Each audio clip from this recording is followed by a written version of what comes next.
Okay, we're live. I'm joined today by Dr. Steve Turley, the host of Turley Talks, one of the fastest growing YouTube political channels and an increasingly important source of information on the growing nationalist populist movement worldwide.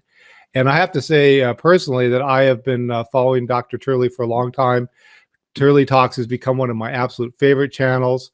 I've always been impressed by how much information I get from Steve's channel, and also by the upbeat, positive message that you get on Turley Talk. Some of the people on the dissident right have a kind of a "woe is us" or Eeyore-like outlook, but Steve is always very optimistic and positive, and so I am absolutely delighted to have him today talk to us.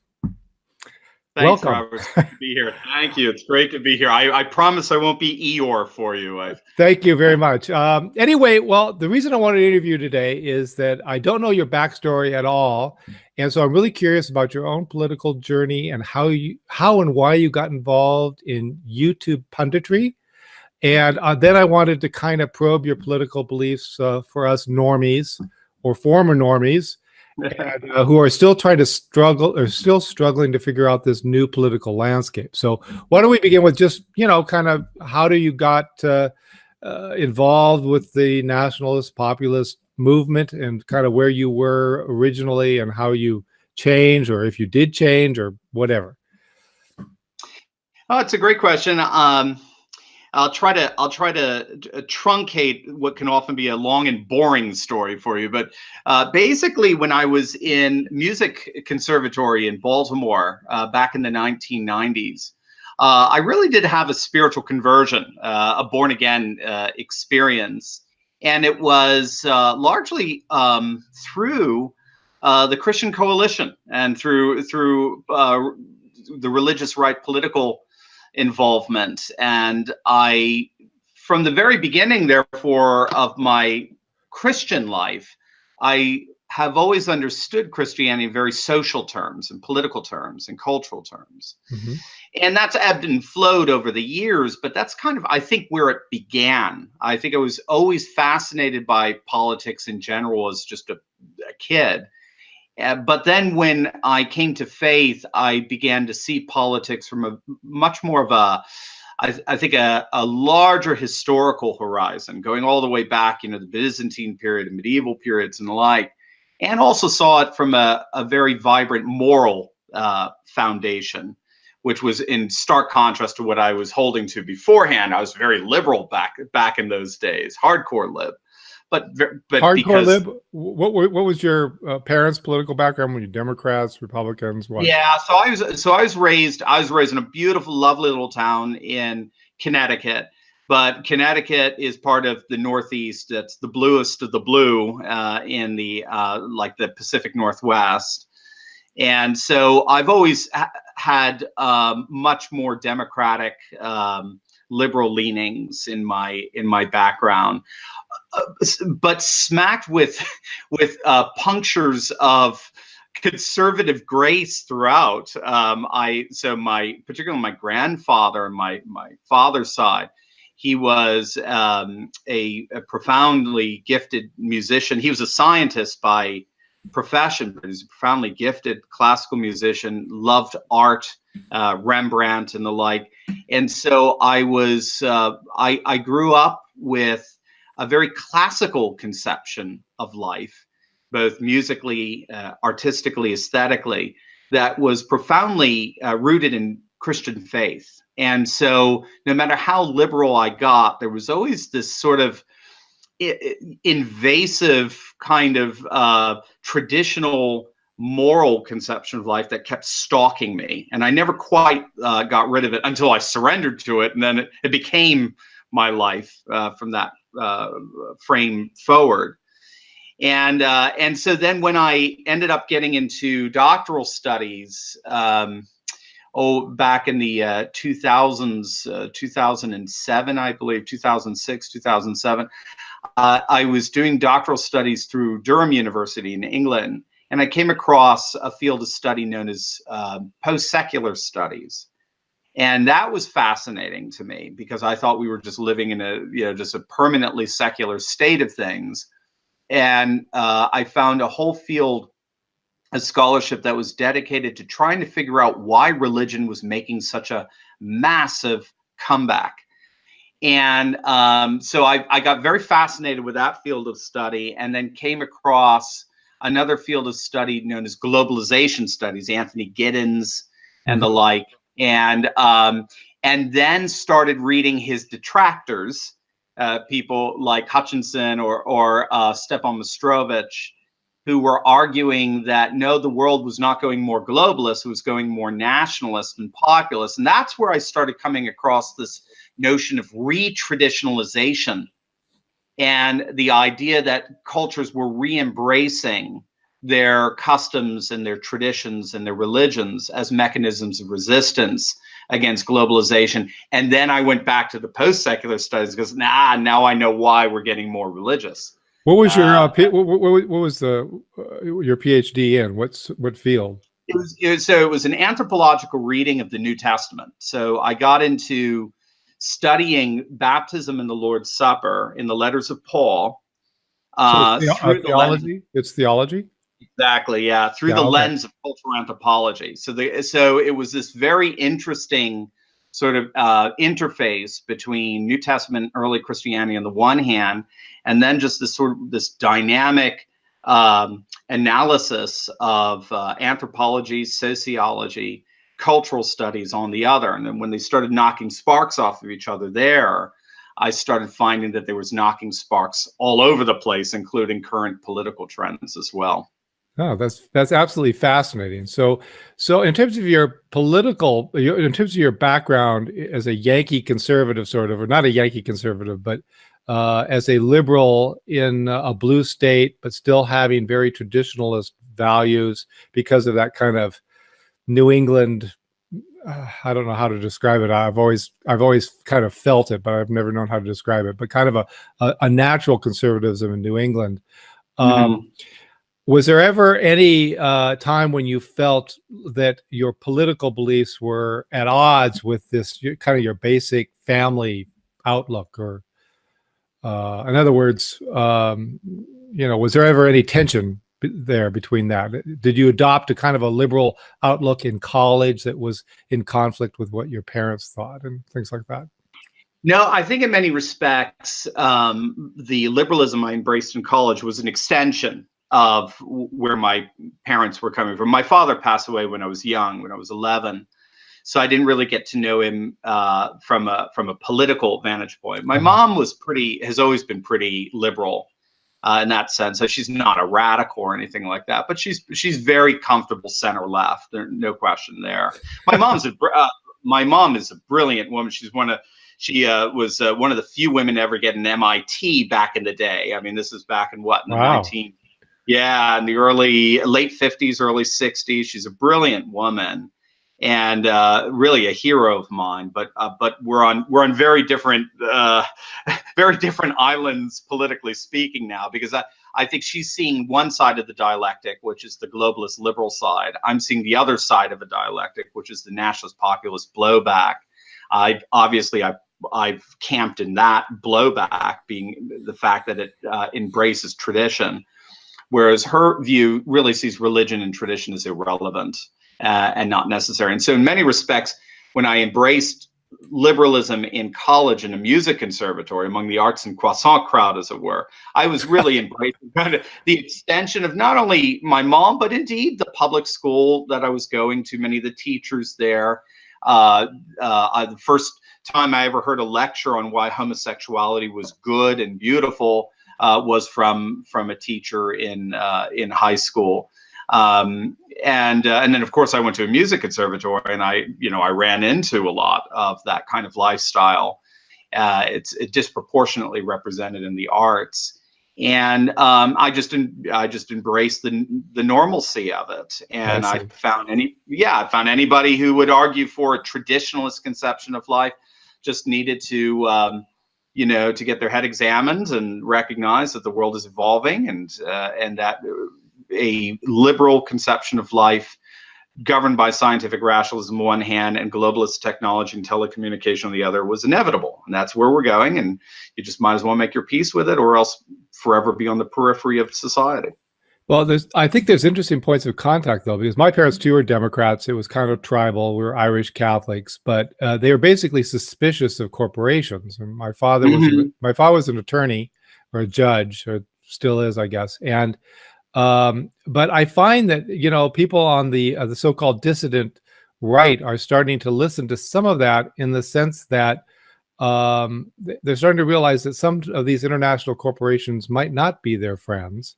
And so after going through this phase of libertarianism that many of us went through as kind of a chemotherapy to overcome the statism that we were raised in, a lot of us are recovering libertarians because we realize that the international corporations don't necessarily have our best interests at heart. And that's sort of part of what's behind populism. And I find that in many ways, that's a point of commonality with some of old-fashioned Democrats who have always been suspicious of corporations and think that they're a little bit predatory and so on. Do you have any thoughts on that? Are there points of commonality that some of these older Democrats and modern populists can agree on? Or Oh, absolutely. I absolutely. In many respects, the fact that Wisconsin, Iowa, Michigan, and Pennsylvania voted Republican in 2016 for the first time since 1988. So one of them, if I recall, Iowa was back in 1984. The very fact that they did that, in many respects, is the shall we say, it is the fruits of what Pat Buchanan was arguing all the way back then. Yes. Which is our hope. Is it right? Our hope is in what he was telling Nixon back in the day. Our hope is in the Southern Protestant and the Northern Catholic.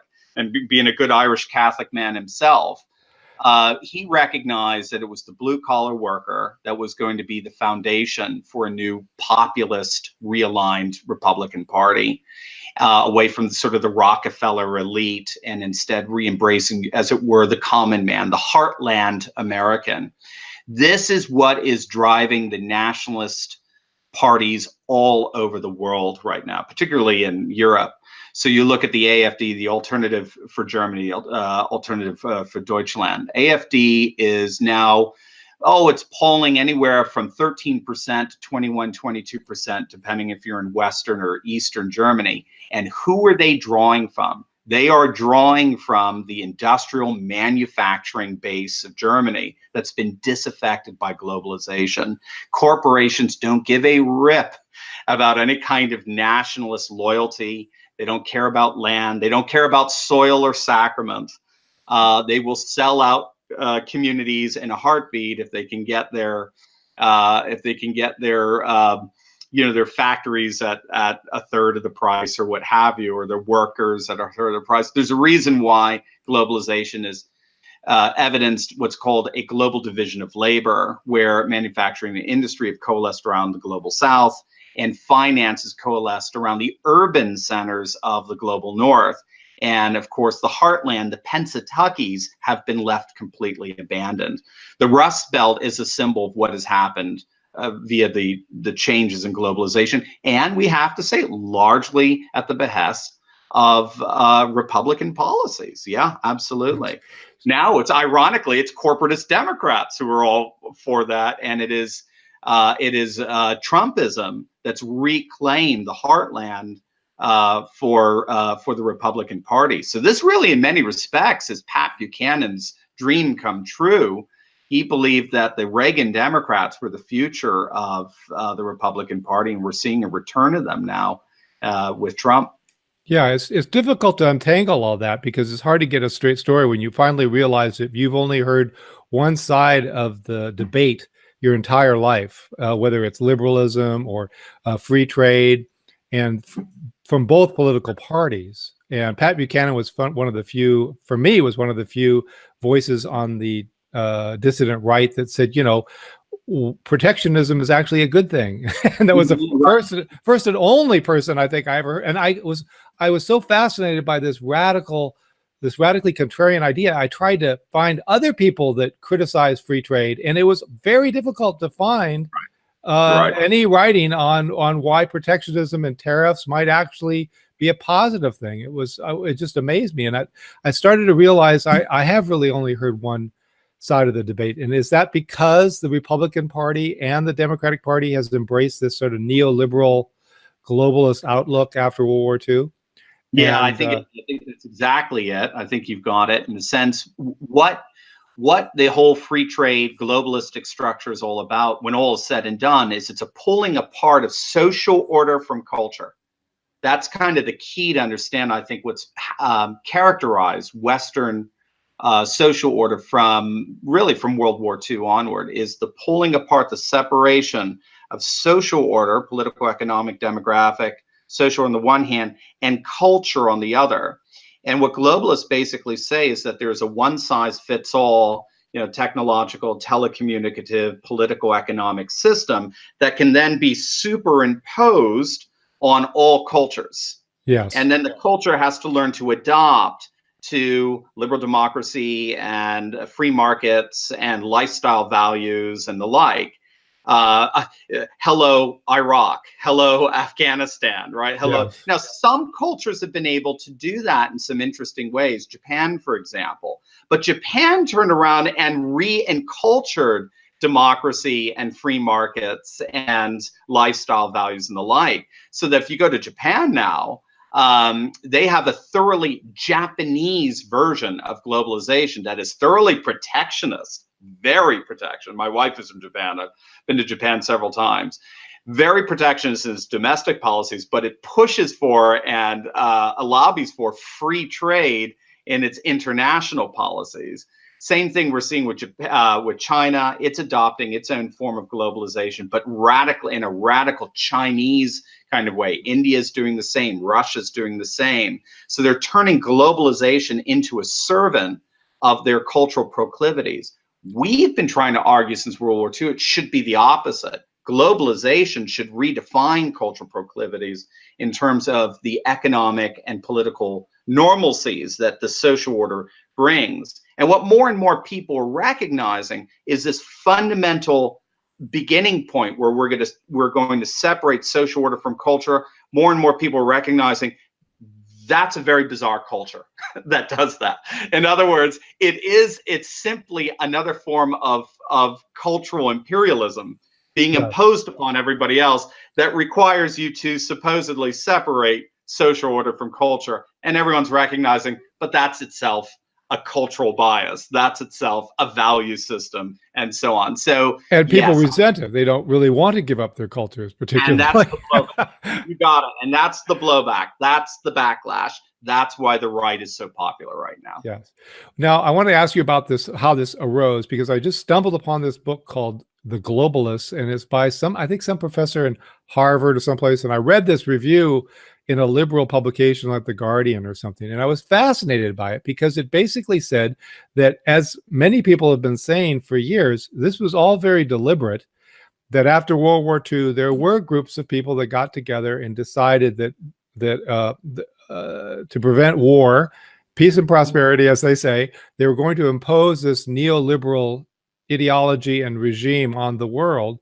And it almost sounded like the John Birch Society or, the Trilateral Commission, kind of conspiracy idea.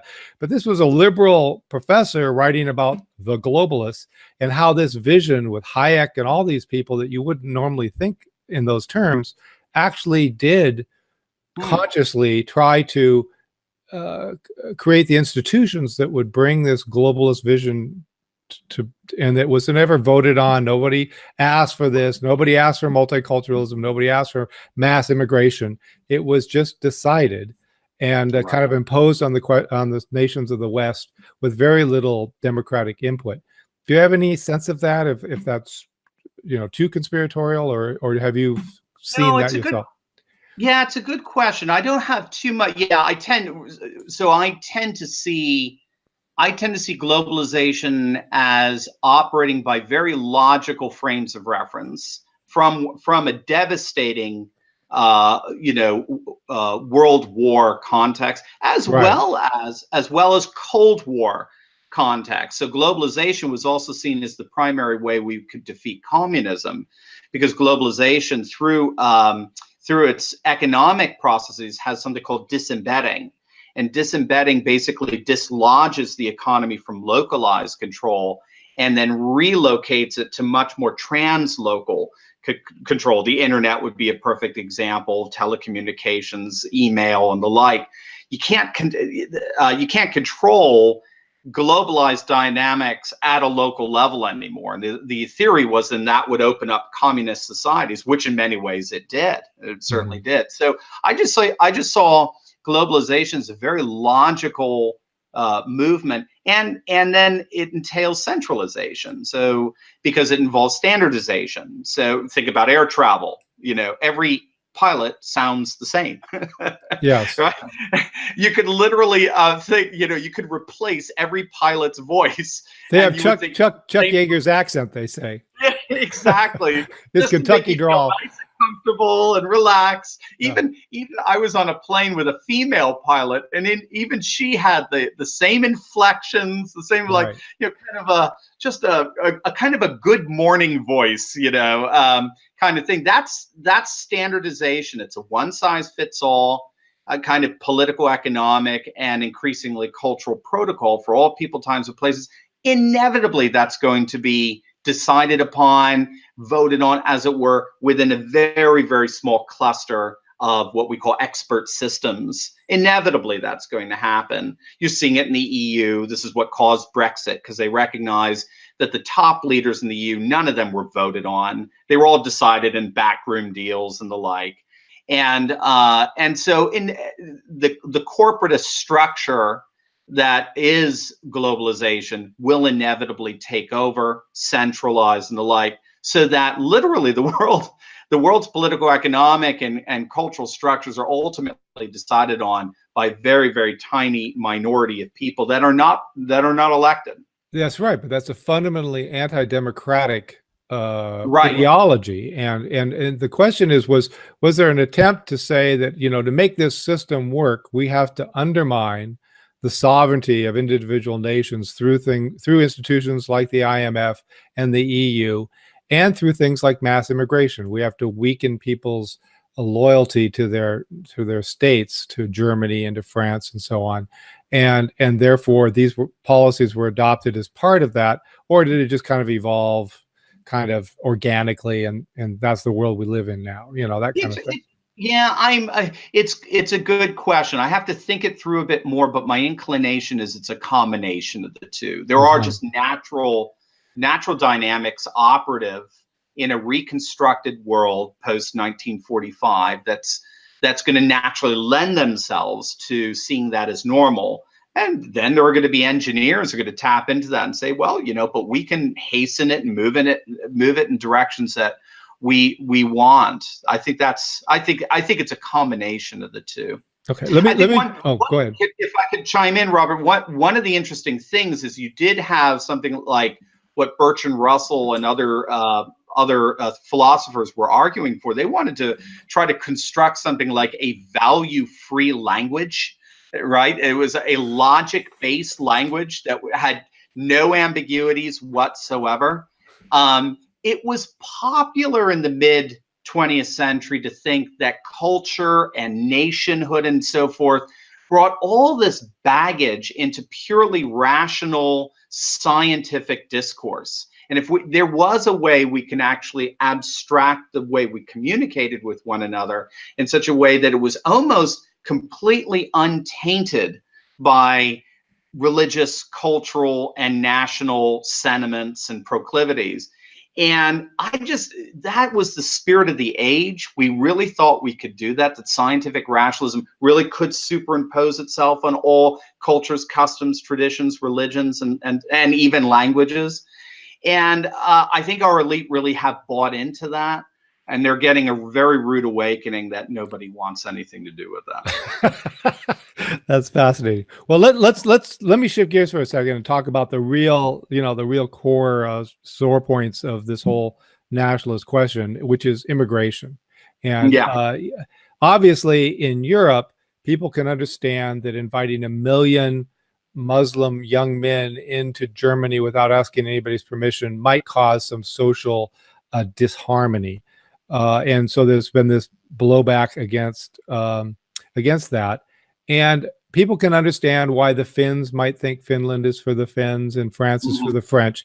But does America complicate this nationalist story? Because not that we are a nation of immigrants, because that's kind of a hackneyed phrase that may or may not actually be true.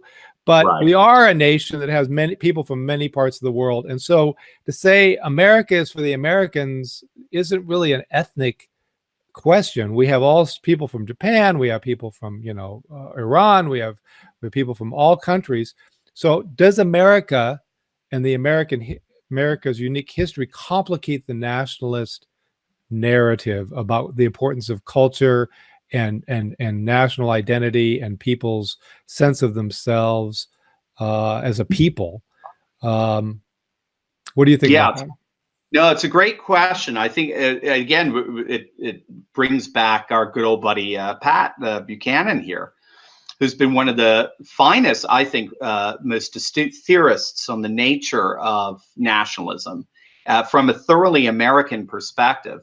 You can compare / contrast that with the latest field of studies that have been coming out of Russia of late, because Russia's had to reinvent itself with the fall of the Soviet Union, and it's reinvented itself in a thoroughly nationalist populist sense as well. Russia's a multinational nation, and many people don't recognize that. They have over 100 ethnicities represented in Russia. And so in Russia trying to reimagine what is going to hold this nation together, they lost a third of their nation after 1991 in the fall of the Soviet Union. And they could have kept going there. So the question was, how are they going to be held together? And the answer, ironically, was through a revitalized Russian culture that sees itself as Holy Rus, that sees itself as a culture that invites all cultures to participate in it. Or as Putin would say, we are a nation of nations, a multinational nation. Buchanan was arguing and has been arguing something very similar. He said, we've got, if you think it through, two choices at the civic level. We got this notion that, okay, we're going to abstract these cultural, supposedly culturally neutral political, economic, and cultural social order frames of reference that we're then going to superimpose upon all cultures. And then America's perfect for that because we're all a bunch of different cultures, so we can superimpose this one culturally neutral frame of reference upon it. Mm-hmm. Or once we expose the fact that that's just another culture in of itself, then we recognize culture is inevitable. There's going to have to be a civic culture in relation to which all other microcultures are going to participate. And the reason why they want to participate in it, because that's a civic culture that provides for them the opportunity to flourish in their own unique ways. Think of the way the Amish have found a home here in the United States. They found a home here in the United States because they found a culture, an overall culture that allows their microculture to flourish. Orthodox Jews found in the United States a culture that allowed their microculture to flourish. Russia's trying to do the same thing. The whole issue there is that at a civic nationalist level, there are going to be symbols, customs, traditions, and indeed religion, like in Russia, the Russian Orthodox Church. In America, it would be comparable to sort of an Anglican Protestantism. There's going to be a traditional, customary, religious tradition that holds all these micro traditions, micro cultures, micro customs together in a single voice.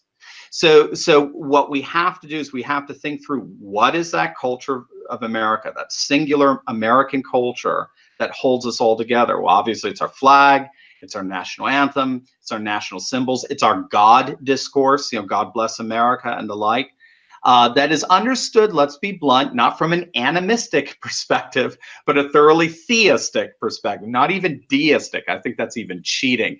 I don't even see the founding fathers as Aristotelian deists. I see they've got too much Christian baggage coming in there. I think that's just cheating. Let's just come out and say it. It's a theism. It's a thoroughgoing theism, but natural law theism.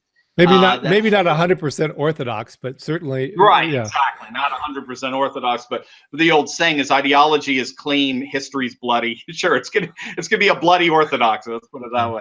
So, what holds us all together? What holds us all together is a unique and very, I would say, very Protestant Christian conception of America, where all religions have found a place to flourish. I'm Orthodox. I think you're Catholic, aren't you, Robert?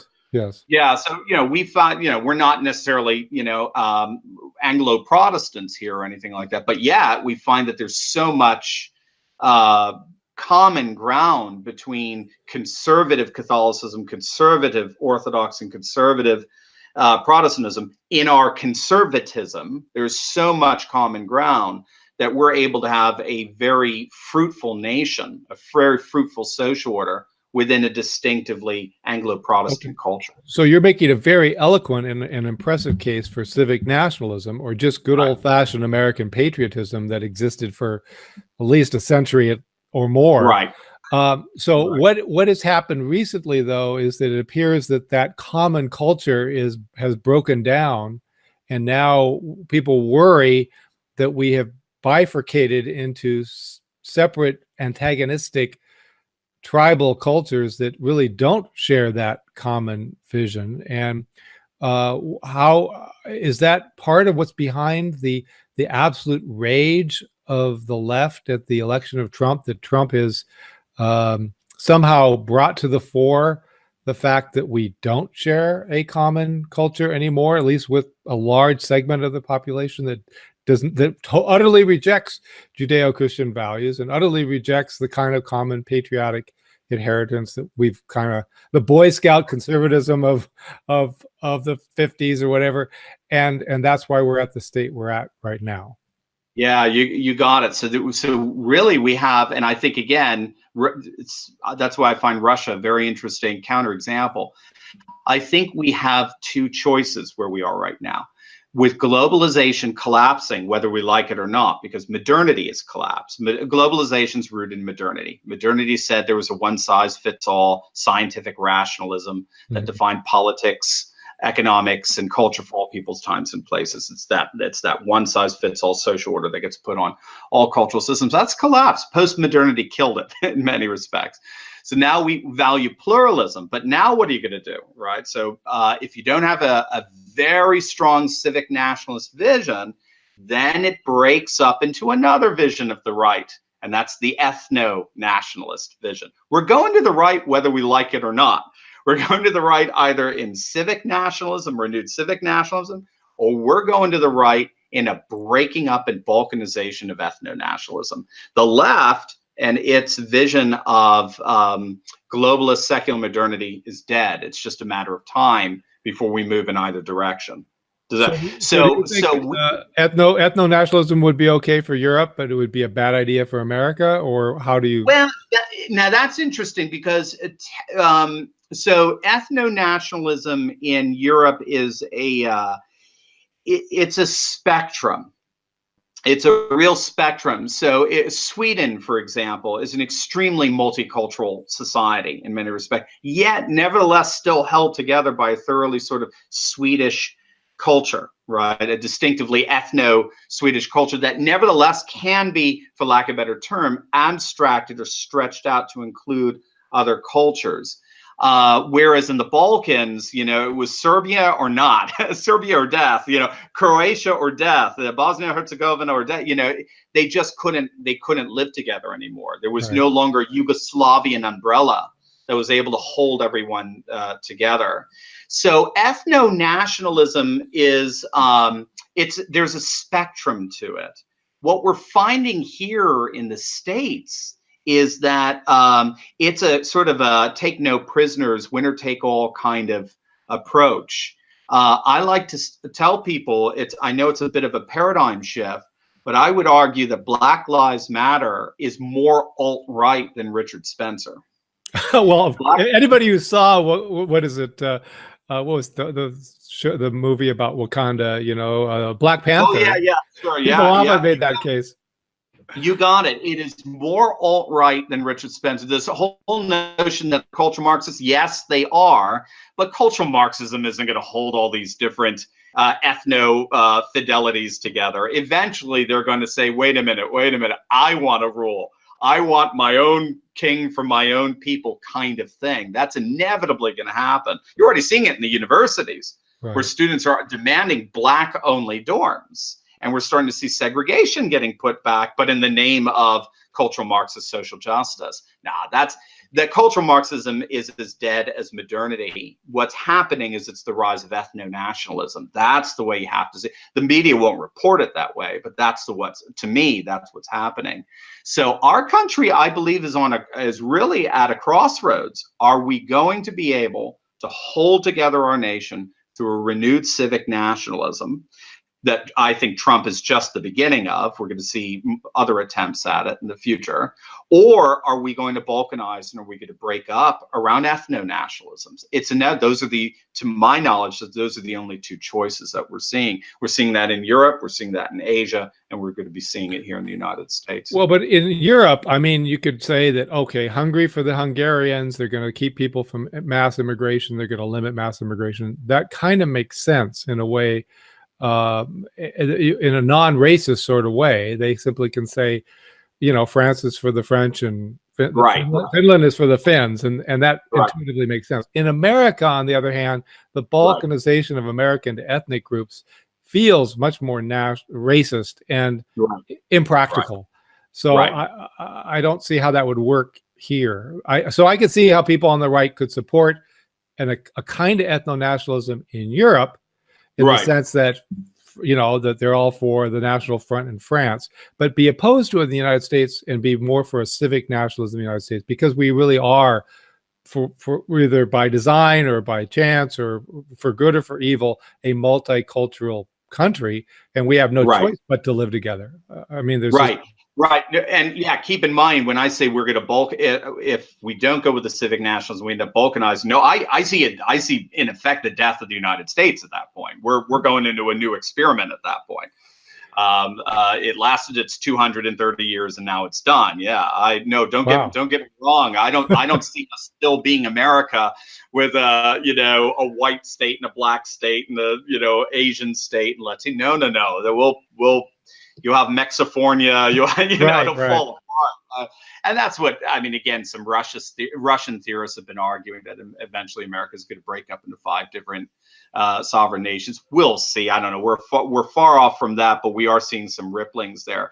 Keep in mind, too, what's also interesting is even if you have a thoroughgoing ethno-nationalist state, like, say, for example, Japan, you still have a form of civic nationalism within there. Some family is going to have to be the aristocrats there. So some sliver of the race is going to kind of form its own micro race in terms of the hierarchy structures. It's very interesting. So Okinawans, for example, in Japan, can often be considered you're not truly Japanese, or the Tinkers in Ireland. Well, you're not truly Irish. So you even have this strange kind of civic form of nationalism within ethno boundaries. It's really interesting. But they have, I mean, Ireland is very Irish, and as you say, Japan is civic nationalist, but it's also very anti-immigration. It's very ethno-nationalist as well.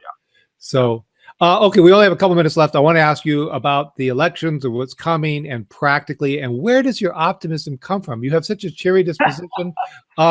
This is if we're going to the right, and I agree with you totally, and it's a question of, are we going to be civic nationalists or ethno-nationalists? That seems a somewhat chaotic future.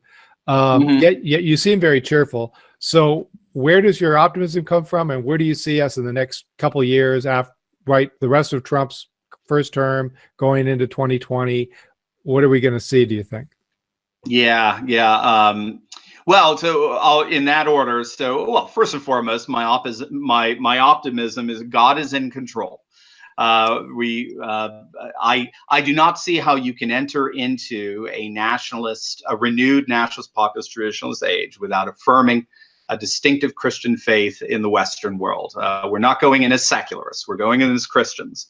And a renewed Christian optimism, I think, is a very important thing for us. So that's first and foremost, practically speaking. On the theoretical and evidential level, no, I certainly see the both from the theory and the evidence, we are moving towards the right, towards a far more conservative age. We are going to be looking back and laughing at these cultural Marxists and just, well, hopefully laughing. We may be even enraged in the future looking back at them, 2030, 2050, and the like. Our kids, our grandkids. Well, I'm old enough to remember the hippies. So these things come in cycles. They do. They come in cycles. Exactly right. Yeah. No, you got it.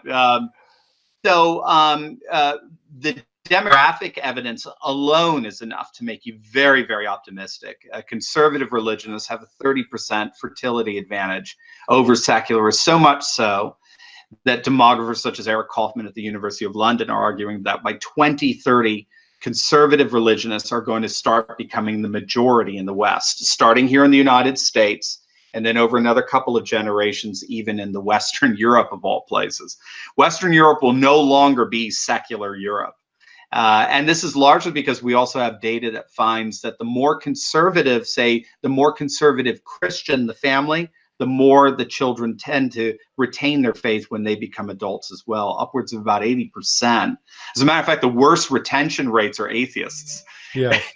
Atheist kids tend to grow up relatively religious. Think of what was it, Madeline Murray O'Hare. Her son grew up to become an evangelical preacher. Yeah. So, you know, you look at just the one of my favorite people, Antonin Scalia, you know, the great, the late Supreme Court Justice. Was a lot of people don't recognize what a wonderful family man he was as well. One of his sons becoming a Catholic priest. So we're seeing a movement of traditionalism here, the likes of which are going to knock our socks off within about 11 years from now. It's really, and these are secular demographers who are making these arguments. This isn't wishful thinking. These are actually secular demographers saying, actually, it's too late. There's nothing we can do. We're going to end up being nothing more than about 15% of the population. I've said this. I travel to Europe a lot, and I've said this, that, you know, the churches are packed, allegedly secular Germany and so on. I go to mass in German churches, and they're actually full. And I find America to be much more secularist in the ideology of separation of church and state and all that. And I agree with you 100%. I saw the same thing in Durham, England, where I went to go to their cathedral. It was packed whenever we worship. Yep. Yeah. What about the demographic realities, though? You brought up demography of religion, but the demographics of, you know, England and a lot of these countries that have had these, you know, the great replacement in a sense. A lot of more pessimistic folks say it's already it's over. They have zero birth rates. They're starting to try and encourage higher birth rates with pronatalist policies and so on, but they're just going to be overwhelmed by the new immigrants, and soon that's just a demographic reality. That's the irony. So right, and this is breathing new life into the pro-life movement in Europe. So pronatal policies, for example, in Hungary and Poland and Georgia, Russia, and the like. Even France and Denmark. Even in France and Denmark, France has one of the highest fertility rates right now. You got it. They're breathing new life into pro-life sentiments, so that alternative lifestyles and abortion just increasingly look like, well, why would we do that? Why would we kill ourselves, kind of thing? Conservative Christians in the same areas in Western Europe have the same fertility advantages. So, but it's going to take longer because it's a smaller percentage. We have a very large percentage conservative Christian population here, probably around about 20 to 30%. So we've got a bit of a better start than they do in that sense. So it's going to take them a couple of generations. In the meantime, ironically, the immigration is making Western Europe more religious, not less. Because, of course, as you know, it's primarily Muslim immigration. And they are coming in not as secularists, they're coming in as Muslims. Yeah. So you're going to see conservative Christianity and conservative Islam beginning to live side by side in Western Europe, not Eastern. Central and Eastern Europe have solved that problem thus far. They've closed the borders, and now they're working on their own endogamous population development, fertility. Western Europe, yeah, we're going to see. We're going to see what kind of price they're going to pay for this. But make no mistake, Western Europe 100 years from now will be radically more religious than it is today in that sense. So hopefully favoring the Christian side. That's what we're hoping for because of the demographic fertility advantage. In terms of what's going to happen with Trump and so forth, again, I see Trump as part of nationalist, populist, and traditionalist frames of reference that are not going away. They're growing. They're getting stronger. I think you even start to see them in the Democrat party, like what we're seeing happening in the left-leaning parties in Europe. They're all starting to adopt a pro-border enforcement, anti-immigration policy, some kind of welfare chauvinism. If you're going to be collecting state benefits, you're going to have to be a citizen, that kind of stuff. That's the left talking, particularly like you mentioned in Denmark. I think we're going to start seeing the same thing here. It's just a matter of time. The question is, how frustrated are we going to be to get there? We could see a Pelosi on Tuesday. It's the House is on a knife's edge. We'll see. I'll be doing some posting that night as we're just seeing the returns come in. Senate looks pretty safe. That's that's at least what most are all saying. Trump's popularity is as strong as ever, which is interestingly enough. He's not taken a George Bush hit yet, getting into the low 30s or high 20s in the approval rating. He's still very solidly in the high 40s. So, and I think he'll stay there because I think he's got a new coalition that's very strong, that's very pro-Trump. The more he gets attacked, the stronger they support him. So that's where outside threats end up creating inside solidarity, as it were. I think we're going to continue to see that. I don't think he'll have a problem winning in 2020. He just has the magic of incumbency. You know, we tend to like our presidents for 2 terms, unless they're Jimmy Carter and George Bush Sr. We got rid of those 2, but yes. I mean, you could count them literally. I think they're the only 2 since 1960. That didn't make it to a second term. So I don't think he'll have a problem there. So we're going to have to really and then Republicans tend to have a tremendous advantage, especially at midterms with Congress and congressional districts, if they can maintain that nationalist populism. If they maintain it, then I think we're going to see a whole new paradigm shift in the very near future. If they don't, if they want to play Paul Ryan wussiness, if they want to still play globalist and neocon, they're going to go the way of George W. Bush, and they'll get voted out. Well, on that happy note, I'd like to bring this to a close. Thank you very much for taking an entire hour to answer all these questions. And it's my pleasure. It's been very interesting, and again, I stress that we really do need voices of hope, and yours is one of the best. And you're on every day, right? Or is it twice a day? Yeah, twice a day. Try to Monday through Friday. Anybody who sees this, I really urge you to go check out Turley Talks. It's on YouTube, and you're almost at 100,000 subscribers now. Yeah, we just hit 80,000 this morning, actually. 80,000 really cool. in what, a year or 2 or something? I mean, let's see. We've actually it's been 2 years. No, wait a minute. Yeah, 2 years as of the November 1st. I started putting regular videos up the week before the election of Donald Trump, and I predicted he would win. I did that. I can do that better with the president than I can with 500 plus congressional seats. But that's when it started, and so it's been 2 years, and so 80,000. Yeah, it's really wonderful. What an exciting ride, and I'm grateful, and I've been spreading the word of Turley everywhere, and hopefully you'll grow to 100,000 by the end of the year. So anyway, thank you very much, and I will talk to you later. Okay. Thank you so much, Robert. Okay. Here, let me switch this up.